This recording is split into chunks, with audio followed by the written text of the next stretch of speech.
नमस्कार, मैं Dhananjay Kumar, Republic India में आपका स्वागत है। अयोध्या राम मंदिर में जो कुछ घटा है, उसको अब रोक पाना बीजेपी या आरएसएस के बूते की बात नहीं रह गया है। रायता खूब जोर से फैल गया है और रायता इसलिए फैल गया है कि आरएसएस और बीजेपी ने रायता बनाया भी है। एक हमारे गांव में कहावत है कि बिना आग के धुआं नहीं होता। आग जल रही है और धुआं भी हो रहा है। लेकिन अब जो है बीजेपी पार्टी, उनके कार्यकर्ता, प्रधानमंत्री तो कुछ बोल नहीं रहे हैं, लेकिन दूसरे नेता बोल रहे हैं, सांसद बोल रहे हैं, बीएचपी के प्रवक्ता बोल रहे हैं, आदित्यनाथ बोल रहे हैं, भक्त बोल रहे हैं, तरह तरह के तर्क दे रहे हैं। लेकिन तरह तरह के तर्क देने के बाद भी आग बुझने का नाम नहीं ले रही है, आग फैलती जा रही है। और आम आदमी अब ये महसूस करने लगा है कि बीजेपी ने धर्म के नाम पर हिंदुओं को धोखा दिया। हालांकि एक और नैरेटिव कहा जा रहा है, चलाया जा रहा है उत्तर प्रदेश में कि ठीक है, गड़बड़ तो है, सरकार, सारी सरकारें एक जैसी होती है, लेकिन अगर ये हिंदू सरकार नहीं रही तो मुसलमान जीना हराम कर देंगे। भाई, 2017 से पहले सरकारें नहीं थी? क्या उत्तर प्रदेश में मुसलमानों का तांडव चल रहा था? कई अपराधी के तौर पे प्रचारित किए गए, मारे भी गए, इनकाउंटर भी हुआ, क्या क्या हुआ, कैसे मारे गए लोग। उसमें से दो बड़े नाम थे, दो मुस्लिम, वो हिंदुओं को सता रहे हैं, हिंदुओं को परेशान कर रहे हैं, तमाम बातें नैरेटिव चलाई गई। लेकिन यूपी के जो 80 से ज्यादा जिले हैं, हर जिले में कोई ना कोई माफिया है। और सबसे ज्यादा प्रताड़ित कौन है, किससे प्रताड़ित है? तो अब पता करिएगा तो पता चलेगा, हिंदू हिंदू से प्रताड़ित है। अब हिंदू में हम जाति भेद अभी नहीं करते हैं, बाकी आप सब जानते हैं। लेकिन मुसलमानों से कितने लोग प्रताड़ित हैं? और मुसलमानों से अगर प्रताड़ित हैं तो सरकार क्या कर रही है? सरकार की भूमिका है कि आम आदमी अगर कहीं प्रताड़ना का शिकार हो, किसी माफिया के द्वारा, किसी हिंदू या किसी मुसलमान के द्वारा, किसी गुंडे के द्वारा, किसी गुंडा पुलिस के द्वारा, किसी गुंडा नेता के द्वारा, तो सरकार की भूमिका है कि सरकार उस गुंडे को सजा दे, कोर्ट में प्रोड्यूस करे, उस पर एफआईआर हो, कोर्ट में प्रोड्यूस किया जाए, उसके खिलाफ जो सबूत है वो दिए जाए, उससे सजा दिलाई जाए। ये सरकार का काम। लेकिन सरकार क्या करती है? सरकार अपने अपने माफिया चुनती है, बचाती है, उनका सहयोग देती है। उत्तर प्रदेश में खाली मुस्लिम माफिया है ऐसी बात नहीं, हिंदू माफिया भरे पड़े। लेकिन खैर, हम आते हैं वापस राम मंदिर वाले मुद्दे। 8 लोगों को जुडिशियल कस्टडी हो गई है, तो आपको पता ही है। और अब तक जो इस्तीफा दिया है चंपत राय जी ने और अनिल मिश्रा जी ने, गोपाल राव जी ने, उनका इस्तीफा अब तक कबूल नहीं हुआ है। कहा जा रहा है कि 6 जुलाई को ट्रस्ट की बैठक होगी और उस बैठक में फैसला लिया जाएगा कि उन पर मुकदमा किया जाए, उनको इस्तीफा स्वीकार कर लिया जाए, या क्या हो।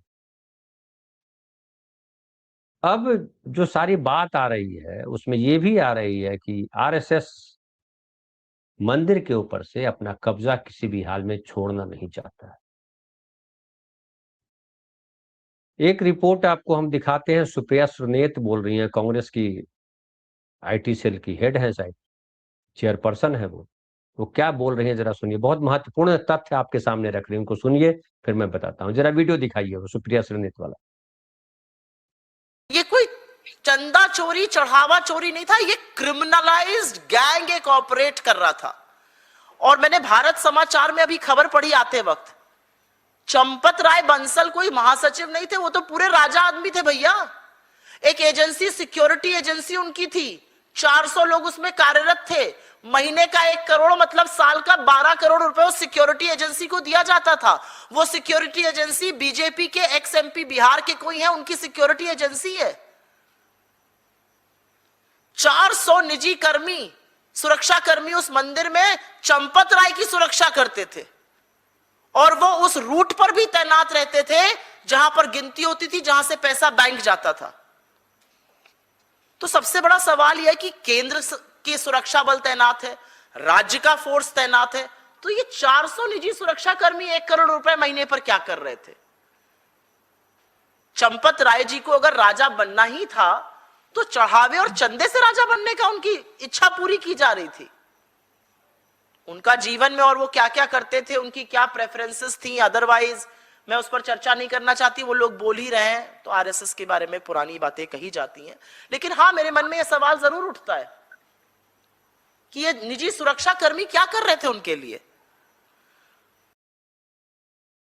तो ये निजी सुरक्षा कर्मी क्या कर रहे थे उनके लिए? जो 400 सुरक्षा कर्मी की बात कर रही हैं सुप्रिया श्रीनेत, और 1 करोड़ रुपया हर महीना सैलरी दी जाती थी। ये खाली सुरक्षा में नहीं थे, ढेर सारे लोग हैं वहां जिनको सैलरी दी जाती थी। तो एक तो सैलरी के बहाने लूट हुई, अपने लोगों को भरा, अपने लोगों को फायदा पहुंचाया। चंदे की एक एक लीगल लूट हुई कि भैया सैलरी जा रही है, उनका खाना है, उनका फलाना है, उनका ढिमकाना है, लीगल लूट। दूसरी लूट हुई जो इलीगल है, जिसमें 8 लोग पकड़े गए हैं और उसमें चंपत राय बरी है फिलहाल। एक और मैं जिक्र कर दूं खबर के तौर पे, उसके बाद हम असली बात पर आएंगे। देखिए, इसमें एक व्यक्ति है, रेडियो ऑपरेशन अधिकारी RMO अर्जुन देव, इसका ट्रांसफर कर दिया गया, गोरखपुर भेजा गया। और ये जो है चढ़ावे की गिनती वाली, ये कौन है आदमी इसके बारे में बता रहा हूं। चढ़ावे की गिनती वाले काउंटिंग रूम के CCTV और राम मंदिर के 1600 कैमरों की निगरानी की जिम्मेदारी इस आदमी के पास थी। मतलब कोई देखे ना या देखे, अल्लाह देख रहा है, जो गाना है एक हिट गाना, तो कोई देखे या ना देखे, कैमरा देख रहा है। ये जो 1600 कैमरे लगे थे पूरे कैंपस में, काउंटिंग रूम से लेकर के तमाम जगहों पे 1600 कैमरे, समझ रहे हैं? और उसकी निगरानी का जिम्मा इसी व्यक्ति के पास था, अर्जुन देव के पास। और 17 साल से यहाँ काम कर रहा है, उसका ट्रांसफर नहीं हुआ और अब उसको गोरखपुर भेजा गया है। वो गोरखपुर भी समझ लीजिए। तो जिसके पास 1600 कैमरों की जिम्मेदारी थी, उसका अब ट्रांसफर किया गया है। कहा जा रहा है कि SIT इसकी भूमिका को भी जांच के दायरे में ले लिया है। ये भी एक महत्वपूर्ण है। महिपाल का वो बयान भी याद रखिए, जो एक्स अकाउंटेंट है, कि कई सारे फुटेज निकाल दिए गए शिकायत के बाद। ये भी बीच में खबर आई थी कि अब फुटेज, ज्यादा दिनों का फुटेज रखा जाएगा CCTV कैमरे में। तो 2009 से ये व्यक्ति वहां तैनात था और इस दौरान कई बार ट्रांसफर के आदेश जारी हुए, लेकिन हर बार ट्रांसफर रुक गया। क्यों रुक गया ट्रांसफर? हाल ही में लखनऊ ट्रांसफर का आदेश भी निरस्त कर दिया गया था। क्यों निरस्त कर दिया गया था, ये आपके हवाले करके जा रहा हूं। अब हम मूल बात पर आते हैं। ये जो चंपत राय है, जो नृपेंद्र मिश्रा है, नृपेंद्र मिश्रा, वो भूल जाइए कि जो बीजेपी वाले अक्सर कहते रहते हैं कि गोली चलाने का काम किया मुलायम सिंह यादव ने, तब यही थे अधिकारी, इन्होंने ही आदेश दिया था, इनके ही आदेश से गोली चली थी। छोड़ दीजिए, वो अधिकारी थे, अधिकारी का काम है, जो ऊपर से आएगा वो करेगा बेचारा। लेकिन बाद में प्रधानमंत्री के वो सलाहकार हो गए, प्रधानमंत्री के विशेष दूत के तौर पे वो वहां नियुक्त किए गए, राम मंदिर निर्माण समिति के अध्यक्ष बनाए गए। यानी प्रधानमंत्री को सीधा रिपोर्ट किया जाता था। चंपत राय भी बड़े नजदीकी हैं RSS के और तमाम लोगों के। राजेंद्र राव भी गोपाल राव भी बड़े नजदीकी बताए जाते हैं। अनिल मिश्रा जी नजदीकी बताए जाते हैं। और इसके बाद ये समझिए कि प्रधानमंत्री शिलान्यास करवा रहे हैं, प्रधानमंत्री उद्घाटन कर रहे हैं मंदिर के, प्रधानमंत्री ध्वजा फहरा रहे हैं, प्रधानमंत्री राम की उंगली पकड़ करके फोटो में मंदिर तक ले जा रहे हैं कि प्रभु राम जी, ये आपका घर हमने बना दिया है। श्रेय नरेंद्र मोदी जी ले रहे हैं। नरेंद्र मोदी नहीं होते तो मंदिर बनता नहीं। सही बात, ये तो मैं भी मानता हूं कि अगर नरेंद्र मोदी नहीं होते तो मंदिर बनता नहीं इस तरीके से। क्योंकि नरेंद्र मोदी की वजह से जो है सुप्रीम कोर्ट में फैसला आया। एक कुलश्रेष्ठ कुछ नाम है, वो तो बाकायदा उनका वीडियो बड़ा वायरल हुआ था जिसमें वो बता रहे थे कि प्रधानमंत्री जी की मुलाकात हुई गोगोई साहब से जो सीजीआई थे, और उनको कहा कि आपका दामाद बड़ा अच्छा काम कर रहा है। उसके बाद जो है वो फैसला आ गया आस्था के आधार पर। पहली बार सुप्रीम कोर्ट जो है वो आस्था के आधार पर फैसला दी। फिर उनको कहा, कुलश्रेष्ठ ने ही कहा था कि उनको जब मोदी जी कुछ काम करते हैं तो कोई काम करता है तो उसका पारितोषिक जरूर मिलता है। इनाम मिला। राज्यसभा मेंबर रहे गोगोई साहब। उनके दामाद के खिलाफ भी कुछ हुआ नहीं। पता नहीं और क्या क्या हुआ होगा। जाहिर है भक्ति का पुरस्कार तो मिलेगा। लेकिन जो राम भक्त हैं, ये तो मोदी के भक्तों को पुरस्कार मिला, राम भक्तों को क्या पुरस्कार मिला? राम भक्त बोल रहे हैं कि भाई हमने चांदी दी थी, हमने सोना दिया था, हमने नकदी दी थी। वो सब कहा, राम भक्त सारे परेशान, मोदी भक्त सारे मस्त। अब राम भक्त जो है वो सवाल कर रहे हैं और मोदी जी कोई जवाब नहीं दे रहे हैं। जब सारा श्रेय नरेंद्र मोदी का, तो कुछ कलंक का टीका है वो भी तो नरेंद्र मोदी के माथे पे लगना चाहिए था। क्योंकि आप हैं जो सब देख रहे थे। क्या इतनी बड़ी चोरी आया, एक मीडिया में क्या और रिपोर्ट आई कि 40 से ज्यादा बार सीसीटीवी में कैद है चोरी। क्या नरेंद्र मोदी जी को पता नहीं था? नहीं पता था तो नृपेंद्र मिश्रा क्या कर रहे थे, चंपत राय क्या कर रहे थे, और लोग जो कमिटी में ट्रस्ट में हैं वो क्या कर रहे थे, सरकार के जो लोग थे ट्रस्ट में वो क्या कर रहे थे? क्या उनको भी पता नहीं था? क्योंकि सुप्रीम कोर्ट की बात याद कीजिए तो सुप्रीम कोर्ट ने कहा था कि सरकार एक ट्रस्ट बनाए और उस ट्रस्ट के देख रेख में मंदिर का निर्माण कार्य हो, आगे का कार्य। ट्रस्ट में कौन लोग हैं? सरकारी लोगों को होना चाहिए था।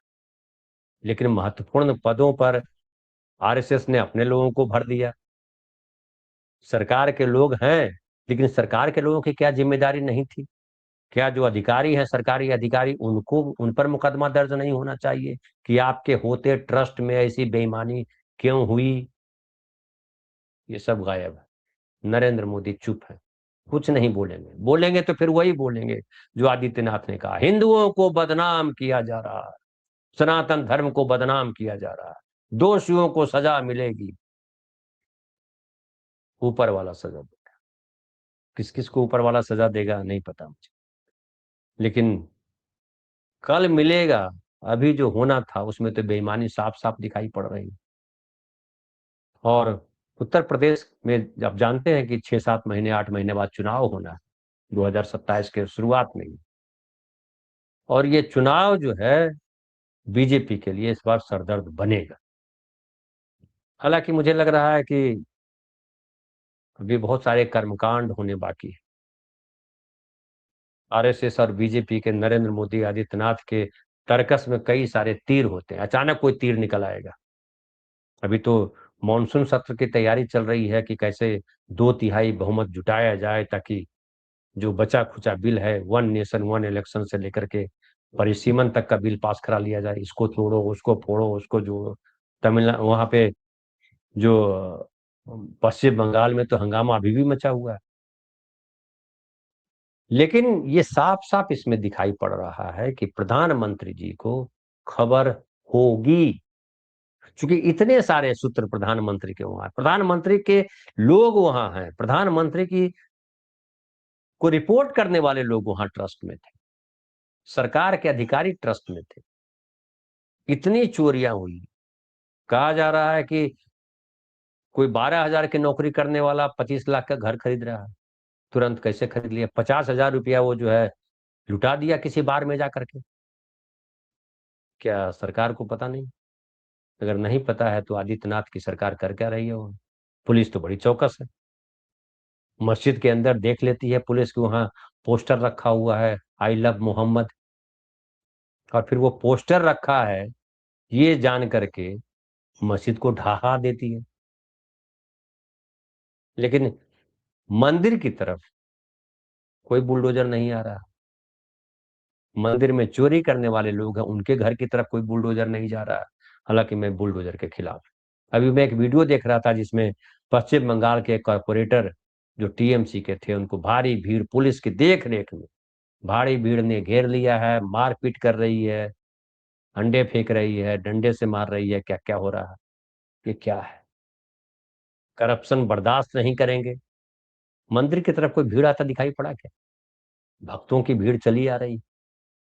भक्त मारपीट नहीं करते, ये गुंडे होते हैं भक्ति के नाम पर जो खड़े किए गए हैं पिछले 100 साल में। ये भक्ति के नाम पर खड़े किए गए, धर्म के नाम पर गुंडे खड़े किए, और ये गुंडे हैं जो हर तरफ मारपीट किए चल रहे हैं। वो ट्रेनों में मारपीट करते हैं, गार्डन में मारपीट करते हैं, सड़कों पर मारपीट करते हैं। वो नगर सेवक को मारते हैं, वो विधायक को मारेंगे, वो सांसद के कपड़े फाड़ देंगे, तमाम चीज करेंगे। आम आदमी की तो कोई हैसियत ही नहीं, पत्रकारों को भी मारेंगे। लेकिन ये गुंडा राज जो है, धर्म के नाम पर गुंडा राज, धर्म के नाम पर लूट राज, कब तक चलेगा? उत्तर प्रदेश के लोग तैयारी करके बैठे हैं। और कांग्रेस ने भी, कहा जा रहा है कि कांग्रेस अब मोर्चा ले ली है। कांग्रेस के कई लोग कल जा रहे थे, अजय राय और दूसरे जो बड़े नेता हैं वहां के लोकल यूपी के, वो सब राम दर्शन को जा रहे थे, रामलला के दर्शन करने जा रहे थे, और वहां उनको दर्शन नहीं करने दिया गया। अनिल राय, ये अजय राय जो है सवाल भी उठा रहे हैं कि भाई, हम अगर राजनीति कर रहे थे तो आप केजरीवाल को क्यों दर्शन करने दिया? दर्शन करने में क्या राजनीति? तो समाजवादी पार्टी ने ये मुद्दा उठाया था पहले। पवन पांडे उसके नेता है, अयोध्या के विधायक रहे पूर्व, उन्होंने ये मुद्दा उठाया था। फिर अखिलेश यादव ने इस पर चर्चा की, फिर सारा भांडा फूटा, एसआईटी बैठी, क्या क्या हुआ। और अब जो है हर तरीके के लीगल लूट, इलीगल लूट, आम आदमी कैसे इसको पचाएगा, कैसे हजम करेगा इस लूट को? राम के नाम पर, या राम को जो लाए हैं उनको बचाने के नाम पर, ये आने वाला वक्त बताएगा। लेकिन मुझे लग रहा है कि बीजेपी के लिए मुश्किल दौर है, कुछ और कर्मकांड पसारना होगा। देखते हैं क्या होता है। फिलहाल इतना ही, बहुत बहुत धन्यवाद।